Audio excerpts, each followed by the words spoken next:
This Post Lavantorie mail collection box has been heavily vandalized with graffito. A closer inspection reveals 2 bullet holes in the front.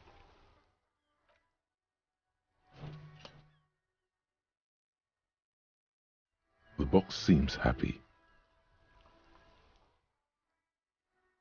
Eat shit pig, fucked by the coon, and St. G with a crown have been scribbled on it. Jenny is a whore, and best set mailbox also.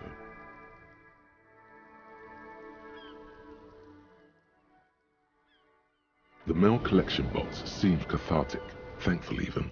So do you. You shudder. Then you swallow.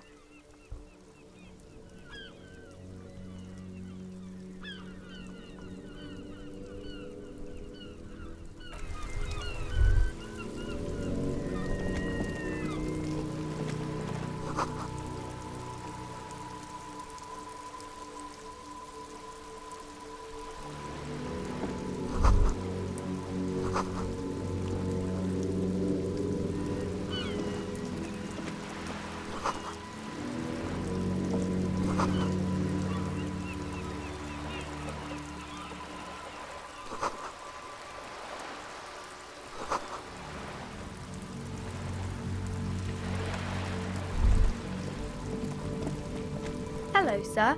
Step right in. The store is open. Are you interested in a new and exciting book?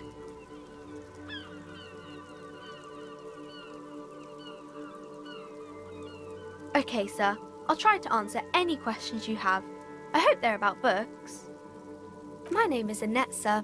My mum, her name is Plaisance. She owns the store. She's inside minding the register or organising the stock.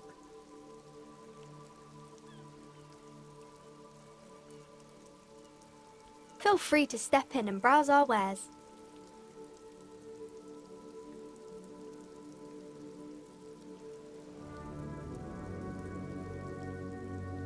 I'm signalling that the store is open. Otherwise, people might not know. They'd miss out on the crime, romance, and biographies of famous people.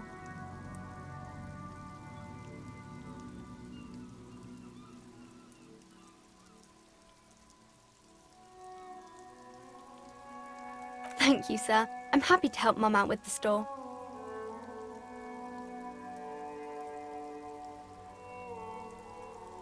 I do my studies at home at the moment. I have to help Mum keep this place running.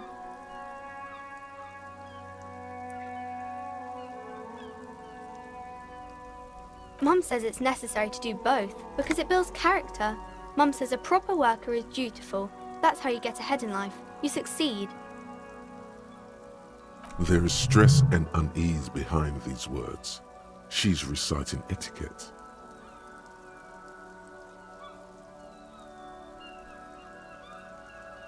Mum says it's peachy. She was a little afraid at first. There's talk about this house being cursed.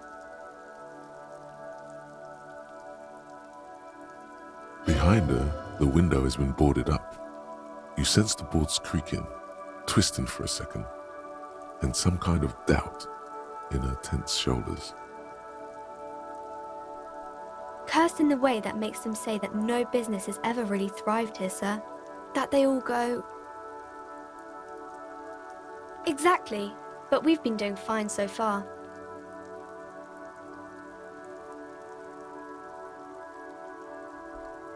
They shouldn't be, but they seem real. Anyhow, they say that these grounds are doomed for businesses.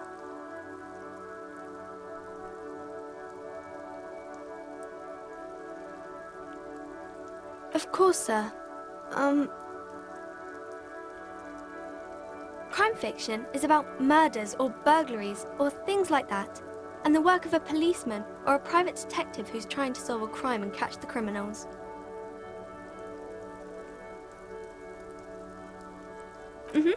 And it's kind of like a puzzle too. You can guess who the criminal is or how the good guys are going to catch him.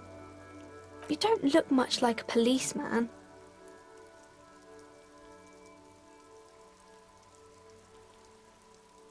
Didn't mean to offend, sir.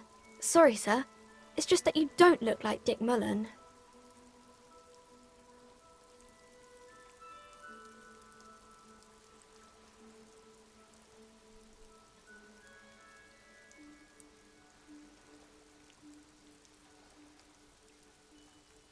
Head, yes. No, your mind. Not head, child. Heads.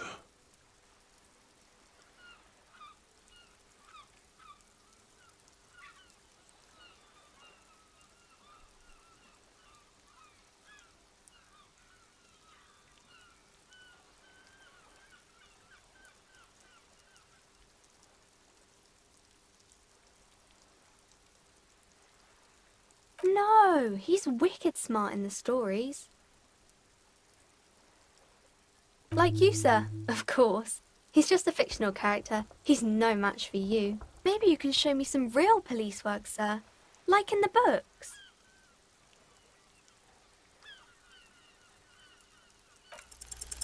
The girl keeps her hands folded, hidden. Why is that? What do you mean, sir?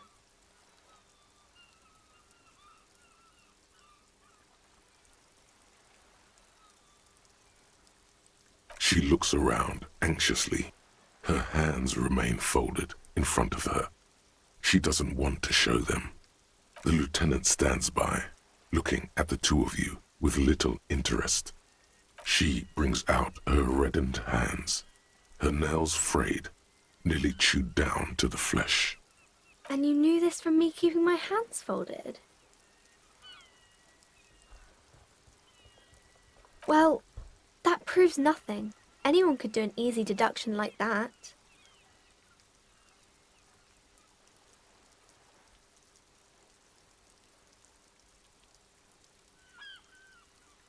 You're quite sober. The lieutenant does not flinch at the comment. He does not flinch even a single bit. He is intensely not flinching. It takes effort.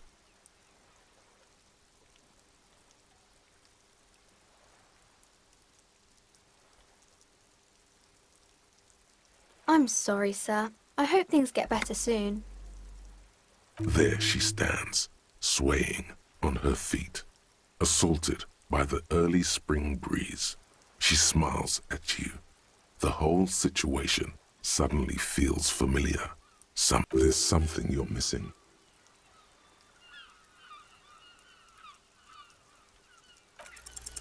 You have absolutely no idea. Familiar? How? You must have forgotten something you heard again. It's the type of book where there's a rich lady and she has to choose between the good man and the bad man. Or there could be a story about a poor lady getting a rich man. It's about man and lady business, sir.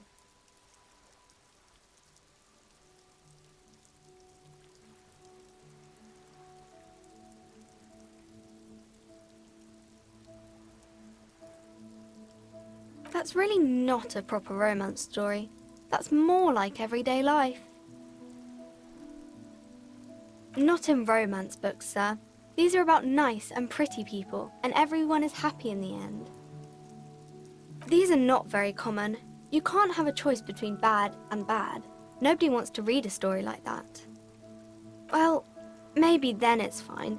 Maybe if the lady then decides not to pick either, because she doesn't need a bad man. Yes, that would be interesting. It happens, but usually the guy gets rich in the process, or should actually be rich himself, but has lost his family property unjustly, like during the revolution or something.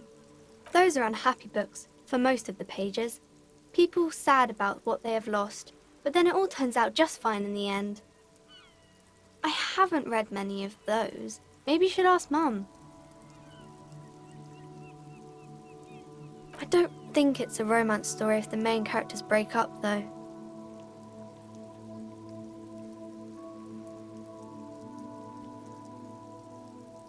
Sometimes they break up for a little while, but then they always get back together. Maybe some about other books? Oh, kings and queens and generals of old, or artists and writers, or musicians, those kinds of people. There's usually something extraordinary about them.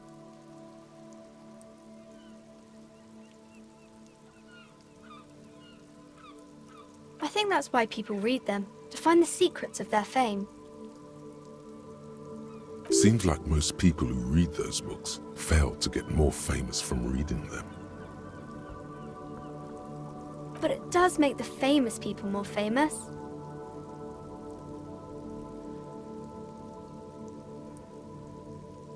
Why would they do that, sir?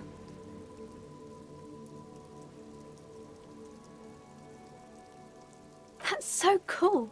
Maybe they'll make you a book cover picture and everything, standing over a dead body, holding a gun. As you turn, a bright light catches your eye, making you squint.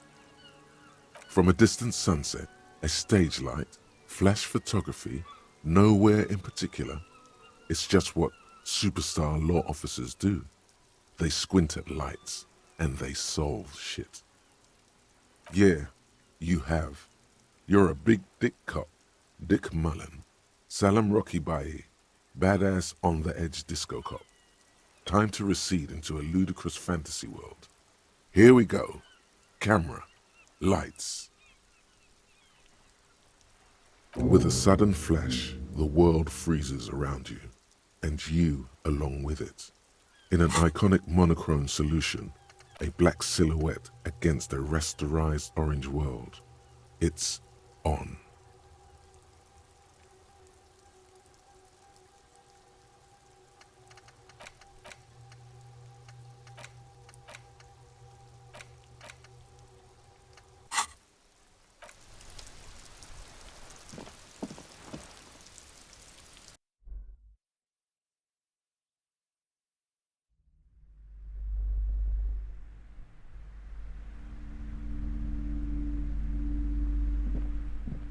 Welcome to Crime, Romance and Biographies of Famous People.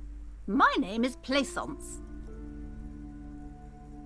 Be welcome, and please take responsibility for the energy you bring into this space.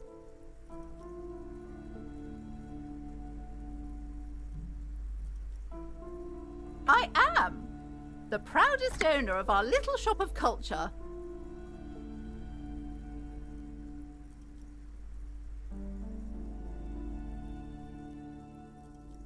Annette, yes, my daughter. I hope she wasn't slacking off again with her nose in science fiction. Tell me, was she at her post doing her job like a proper girl? Wonderful! Did you talk to her?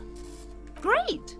On a scale of 1 to 10, how compelled were you to buy books after talking with her? My precious, her dedication brings joy to my heart. If you have children, I hope they turn out as great as my Annette.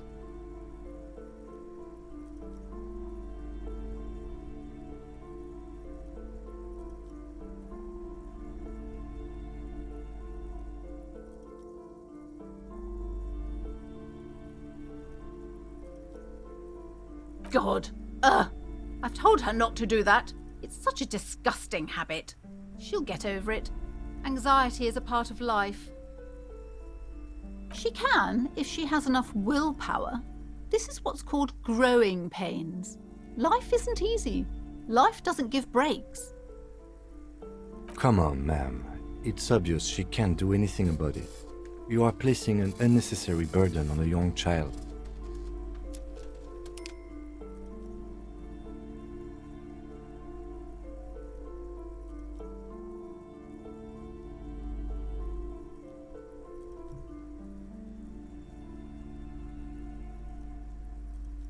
She stands stiff and severe, silently fuming. 10 or so seconds pass without change. She's looking for one, but there simply aren't any good arguments for being an asshole. Oh no. Hold on. I need to invite her inside and apologize. She must be freezing out there. There. I don't know what to say to you. My husband, he tries to teach me business lessons. I have what my mother called a dull mind. All this stress.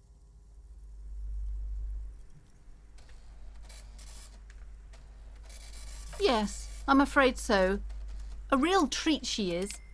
It would be nice if she had... No, we couldn't have afforded more children, really. Not in this economy. A glimmer of sadness blinks through the well-crafted exterior. We're quite busy people, you know, my husband and I. Quite busy. Children are a lot of work. You don't look like a father, so I don't expect you to understand. I'm sorry. I'm sure you do understand. She's been too busy helping me here, so she studied at home this trimester. This is a temporary solution, of course. I assure you, I of all people understand the importance of education. She will be back in school the moment the store takes off. And hell freezes over? Never mind. It's not a good topic to get into. Yes, my husband is a successful entrepreneur east of the river. If only he were more involved in the business we're running up here. No matter. Soon we'll both be off for Grand Couronne.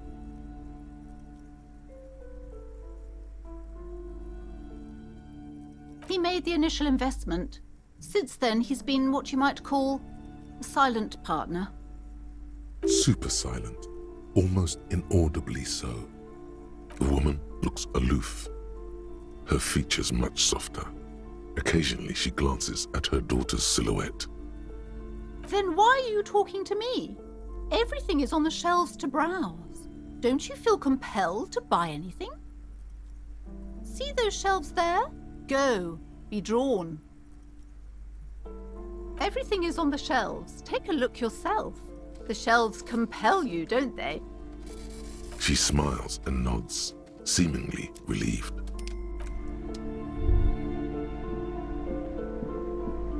A small mountain of colorful board game boxes. There are numerous types of games for all ages. A lot of shelf space seems to be taken up by Wirral-related merchandise. Wonderful board games, sir. The Viticulturist is a classic for sure. Or perhaps you'd like Archipelagos of Insulinda, a very educational game for those interested in geography. Raubritter is a fun game of economic competition, but can get quite intense after a while. We have games for the whole family. You can play with your children. Who are you going to play board games with? Do you have friends or family?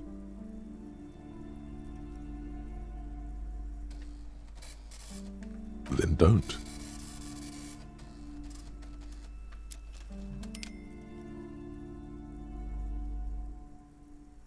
Friends are technically like family. For playing with friends, I'd recommend Suzerainty. It's a civilization building game where you build a civilization, then set off to brutally colonize and repress other civilizations. It'll cost 12 real. Lousy auras there. No, role-playing games are popular among those types. You know, who are into those kind of things. Personally, I don't like it. Not at all. I've heard they turn people into occult enthusiasts. That they have rituals where they try to summon entities. Highly immoral stuff. You can still buy them, though. An endless variety of source books, lore books, and codices litter the table. The topmost book is titled Welkin Compendium, 2nd edition. There's also a large hardbound tome with intricate cover art, The Hunters of Catawak, Boreal Creature Compendium, and a Pick Your Path adventure game book titled Tales of Wirral, Cavern of Velkrag.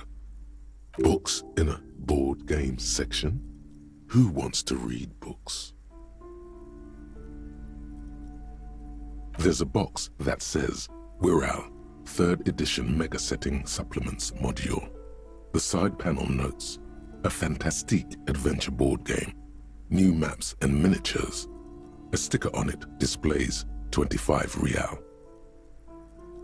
That price is steep, but then it's the 3rd edition Mega Setting Supplement, so it makes sense.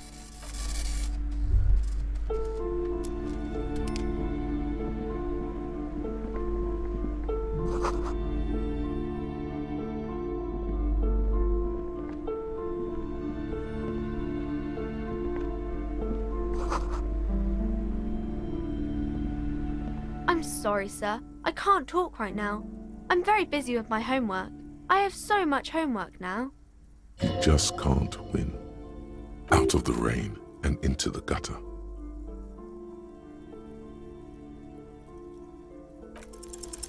You have absolutely no idea.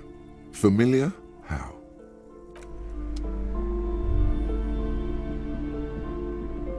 The display rack is brimming with worn paperbacks featuring an extremely muscular, sword-wielding barbarian on the cover. Nearly all the titles contain the word Heimdall somewhere. Oh, Man from Heimdall. A very popular series of adventure novels. They're awfully immoral and violent books. Blood and violence, scantily clad women, epic narratives, all those mystical things he encounters. They're bound to grab those with little imagination and nothing to do. What does it matter? They're all the same. However, the customer is always right, they say. If you're a novice of the series, I'd recommend Heimdallaman, the Man from Heimdall. It's supposed to be a good introduction to the series. Rows and rows of Heimdallamen blur your vision. You make out some titles. Man from Heimdall and the Mammoth Riders. Man from Heimdall, Return to Heimdall. And the solipsistic Man from Heimdall and the Heimdall Man. Maybe 100. Man from Heimdall and the sages at the end of the world. Man from Heimdall and the false god. Man from Heimdall and the scorched earth. Man from Heimdall, the Heimdall colonies. Man from Heimdall and the swamp beast. Man from Heimdall and the snow crabs. Not even close. Man from Heimdall in hell. Man from Heimdall and the forest of slaves. Man from Heimdall under the lake. Man from Heimdall, Heimdall burning. There's even The Trial of Death, a pastoral combat game book set in the world of Heimdallaman, and so much more.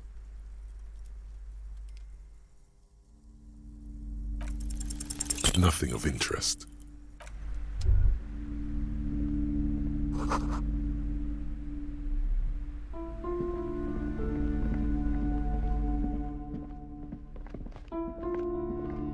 These shelves are overburdened with books from the same series. You see the name Dick Mullen over and over.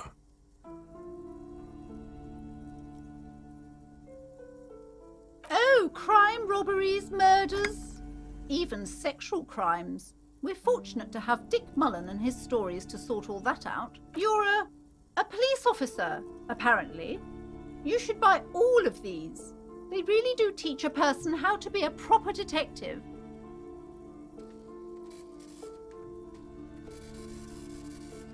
Crime fiction is a disgrace.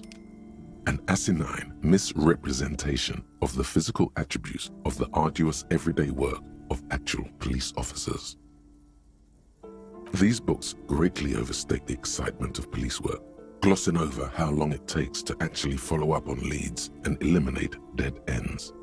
What's more, they completely ignore the psychological hardships of year after year coming into contact with people during the worst days of their lives. Not a single mention of all the stress this work creates upon the officer's family. Detective fiction just doesn't tell the truth at all. Now, would you like a list of all the books found on the shelf? You see Dick Mullen on the job. Get Me Mullen. The Stalwart Adventures of Richard P. Mullen. Dick Mullen and the Murder in the Orchard. The Sordid Affair of Dick Mullen. A killing is declared. Dick Mullen in the murder house. The Final Case of Dick Mullen. An obvious lie. Dick Mullen in the clock tower. The Ordeals of Dick Mullen. Dauntless Dick. Dick Mullen's funeral pyre. The Murder of Dick Mullen. Oh no, turns out he faked it to solve a case. Yes, there's also The Dame Who Did It. Farewell, My Mullen. Faking death seems to be a common trope in the Mullen series. The morbid tales of Dick Mullen. A dark tide turns. Tragedy Calls for Dick Mullen. Another one with fake death. And, of course, Dick Mullen, the murderer. In order to catch a murderer, Dick Mullen must become the murderer. After all this, you still haven't found the answer to the one question that matters. Who is Dick Mullen? Your quick eye notices a small caterpillar crawling across the spine of a book.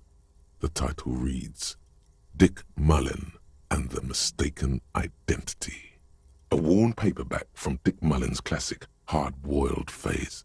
The premise seems to be that Dick Mullen is framed for the murder of his best friend and has just a few days to prove his innocence. Could it be the motifs of unstable identities and shocking betrayals? Perhaps you're drawn to the dark and noirish atmosphere. Is it because the smoking dame in the slinky red dress on the cover is giving you a hard-on? Yes, it is. The bulge in your pants is embarrassingly obvious. Relax. It's not that bad. Also, this means your blood flow is returning to normal. Good news, really. Something the matter, detective? The lieutenant nods. You think you detect the faintest trace of a grin on his face, but you can't say for certain.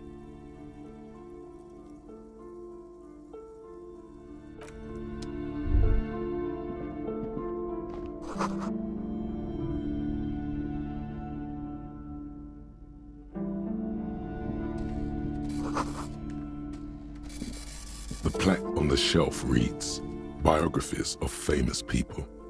You see a large variety of names, none of which ring a bell. I would say The Greatest Innocence. Yes, most certainly. It's an important educational tool, delving into the depths of history, religion, and their relation to innocentic power. A very influential historical figure, but surely I don't have to tell you that. You're a law officer, and law officers have at least some education.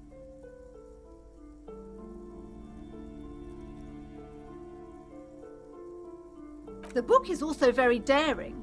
The author aims to re-examine the universal understandings of the innocentic system, creating a fresh vantage point and a shift in the tired order of things.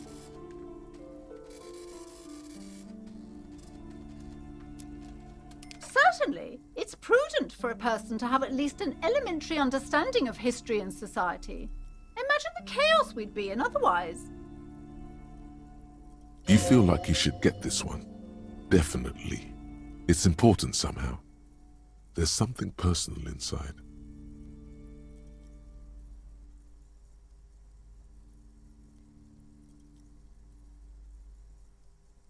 Browsing through all the books with all their names makes your head spin. None of these seem important or relevant. It's all just vapid egoism.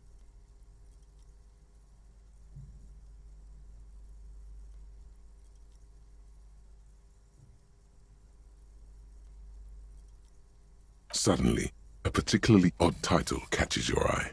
It reads, High Speed Love, the tragic true love story of Jacob Irv and Alfie Delatraz, by one Cecilia Averbrook.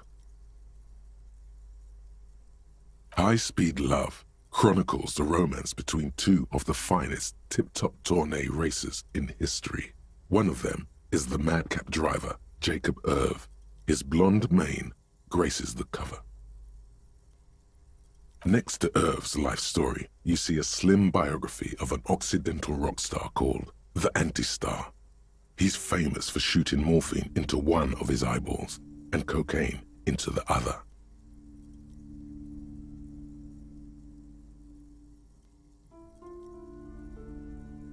Next to that, Revacholian radio personality Guillaume Bevy stands in front of a rundown drug den. He's a permanent fixture on Channel 8, reporting on real-life crime and ruining cops' days. I really must insist you buy one of the books. Reading them is not for free. Do still browse, though, but not too long.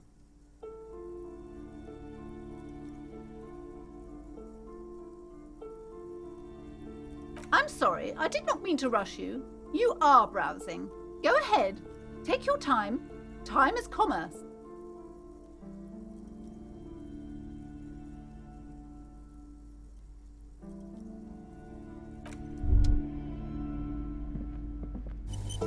Several maps have been attached to a bulletin board hidden inside the alcove. They're held up by small pins. The board has come loose from one corner. The maps look old and faded. Your eye catches a map of Insulinda, a map of Revachol, and a map of Martinez. It's not really a map. It's a tourist thing. A picture postcard with buildings on it, drawn from an isometric perspective. A date in the upper right corner says 48. Still, it's detailed. Could be pretty useful for scouting ahead. You see the jagged boxes of an industrial harbor, even the whirling in rags there. This large map displays archipelagos. You see a constellation of small dots on the light blue emptiness of the Insulindic Ocean. The largest in the northeast is La Caillou. You are here. Another far away in the southwest, Seminese Islands, Ile de Fantôme. Ozon, Laurentide, Face à la Mer, Archipelagos, North Arcade Islands, all just specks of dust on the vastness of the Insulindic. On the edges of the map, the color fades into a blur of dotted lines, black and white, disintegrating into mathematics. In the northeast, a dust mite stands on the north coast of Caillou in a bookstore. It's you. The ocean breaks apart into a tangle of cosines and azimuths, all pointing into pale nothingness. Windy is the north azimuth. Grad is the northeast azimuth. Samara is the east azimuth. Seol is the west azimuth. Isolas, they're called. Connections to other worlds, words past the Insulindian, unknown to you. You only know you've never been there. You have little idea what they are. Distant stars, gods, but looking at them makes you feel almost non-existent. Whatever they are, the Isolas are immeasurably large compared to you, and very, very far away. Perhaps they are gods, gods of distance and outer dust. The north coast of a verdant island is shattered by the delta of a river. It is the River Esperance. Countless bridges put the shards back together, connecting city blocks to river islands. La Delta says a great artificial heart in the center, teeming with life forms and construction. To the east, rolling hillsides, Le Jardin, Stella Marie, the suburbs of Saint-Baptiste, swallowed up into the megacity. They sound rich to you. This is Revachol East. Houdon, it's somewhere to live. Not bad. Then there's Jamrock. It's bad. People shouldn't live there, but they do. Then Faubourg. It's almost as bad, and much larger. Then Coal City. It's the worst. It's so small you can't even see it on the map. No, wait. There it is, north of Jamrock, the strip of coast next to the Greater Revachol Industrial Harbour. It looks downright despondent. It's almost Coal City, to be honest. No, this is somewhere to be. This is all you have, but it's still something. Streets and sodium lights, the sky, the world. You're still alive. I'm sorry, officer. The map of Martinez is the only one available. The other two are not for sale anymore. And besides, you could scarcely afford them. They're quite valuable, though they might not look it. The map of Martinez is 90 cents, though. That old thing? It's an out-of-date map of a tourist location that never was nor came to be. From when some design studio people tried to spruce the place up 4 or 5 years ago. They also renovated the horse statue, set up those coin-operated viewers, and designed the new street lamps. The place does not look like a successful tourist trap, does it? They didn't get that far, for some reason. A shame the project never got going. Would be nice if someone fixed Martinez up. All these ruins are bad for business.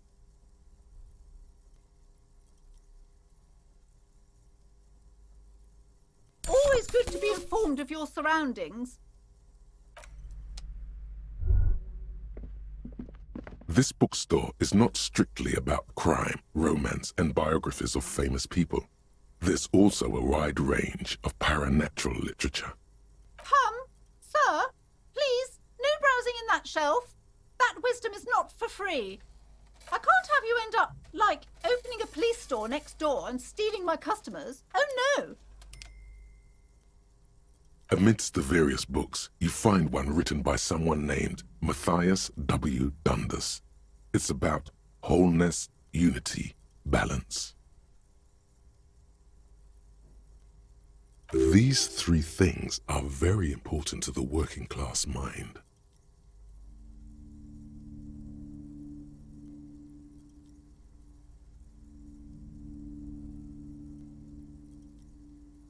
The point of the book, and many others on this shelf, is to give people medicinal advice in situations where they don't have access to paid health services.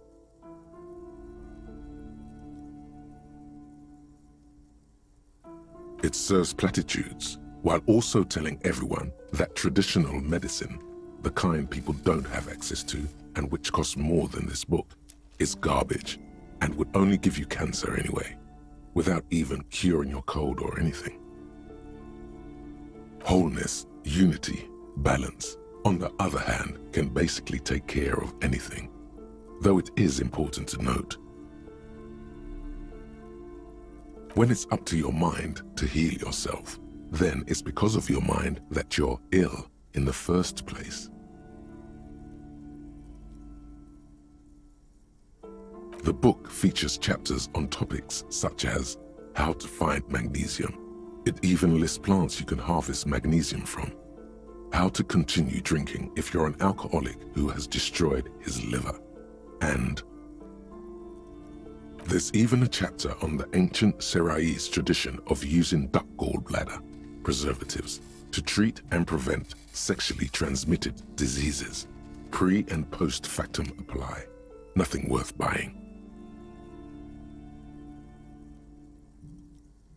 This is just mundane garbage. What's even paranatural about this? You sense something ominous emanating from the shelf, but it lacks form and substance, and soon enough, you lose track of it.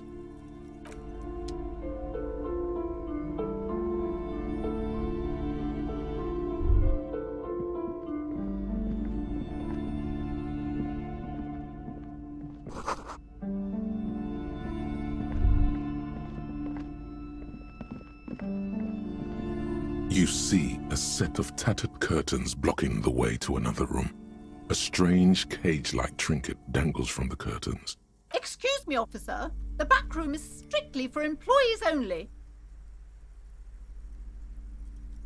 Nothing. Now please go back to browsing the books. Don't you feel compelled to look at the books? The books are all you care about. She speaks almost as if she's trying to put a spell on you, urging you to buy more books. Oddly enough, the more she tries to draw you away from the curtains, the more alluring they become. You see some kind of charm, an irregular polyhedron assembled from bones, sticks, and straw. Inside, a disturbing fish head with empty eye sockets stares at you. This is a traditional Seminese ward, meant to provide protection against ill luck, bad dreams, curses, and other supernatural scourges. Inhabitants of Elysium, the Semenine Islands down south. Aside from poking at it suspiciously, there is nothing else to do with the fishhead charm at this time. The curtains remain shut before you. Just as you're about to pull apart the curtains, the petrified voice of the shop owner cries out once more. Sir, don't touch that. I told you it's off limits for the customers. Parapsychologically speaking, we're done if you decide to open them. I won't be held responsible for the consequences. It's too dangerous. She looks away, mumbling. Why is everyone always messing with the curtains? Why can't they just buy books like normal people?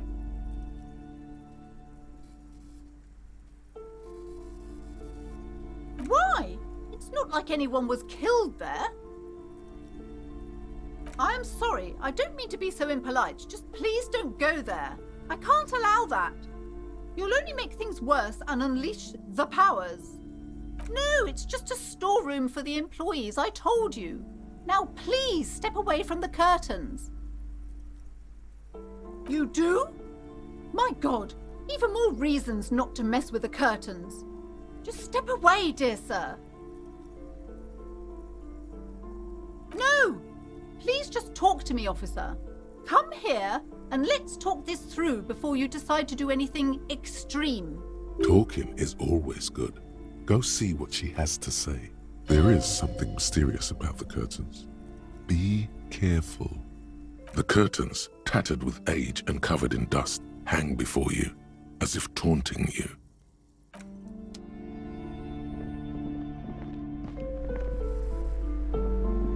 Hello again, esteemed officer. I already told you, it's just a storage room for employees. I don't understand why it's so important to you. Just let it go, officer. Go buy some goddamn books. You're supposed to be drawn to the books. It's just for decoration. Okay, fine. It's just because this place is cursed, just like everyone said. They don't call it the doomed commercial area for nothing. Are you happy now, officer? Happy that you've ruined everything?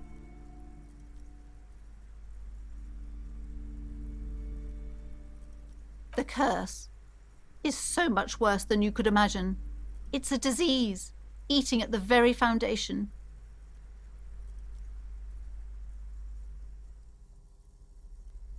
It's the curse of financial distress, of ruin and bankruptcy. Didn't that curtain just move?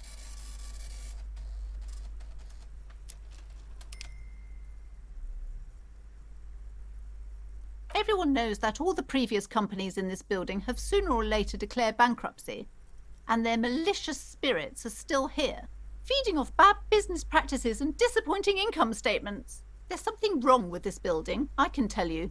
Ever since I arrived, I've sensed an eerie, lingering presence, as if I was unwanted here. Most certainly not. I don't want anyone who's not familiar with the psychic arts to get involved in this mess. Stay away. Leave the spirits be, so they can return to their slumber. My liege, you know what this case calls for? A para-detective. Slither up to her, you silver-tongued fiend. Show her what world-class perfidy looks like.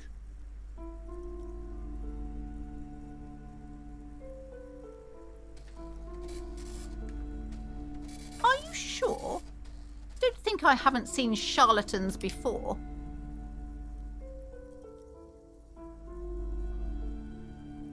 I'm not sure I can trust your claims. Honestly, you look like a bit of a drinker. I'm sorry for being so blunt, but... The lieutenant keeps his usual stony calm. He silently picks out his notebook. Go ahead then, rock her world, he thinks. I'll compose some notes. How do you know all this? Here we go.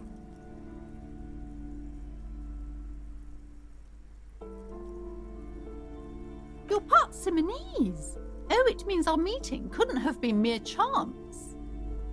The hand of fate guides us. But I am not the only one at risk. I have to think of my daughter.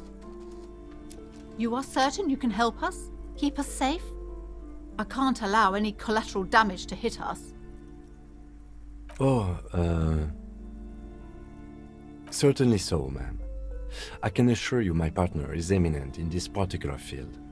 If you promise, good officer, then you might be our last hope. Do you swear it? Thank you, sir. There's one more thing I haven't told you about yet. The entity. Do not act surprised.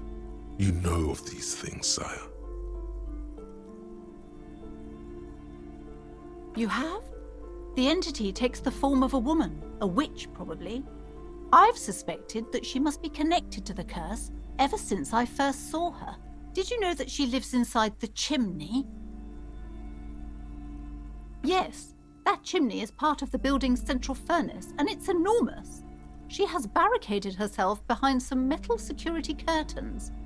God knows what she's doing there. Some unnatural magic, I assume. You should go find the entity and ask what happened to all the companies in the building. What is the source of this curse? Here's the key to the warded door behind the curtains. Take it. Oh, and please do return to me after you've looked round. I'm quite anxious to know what she has to say about the curse. What you discover in there. Unbelievable darkness and ruin. What you discover? Probably just some office space. Don't be scared.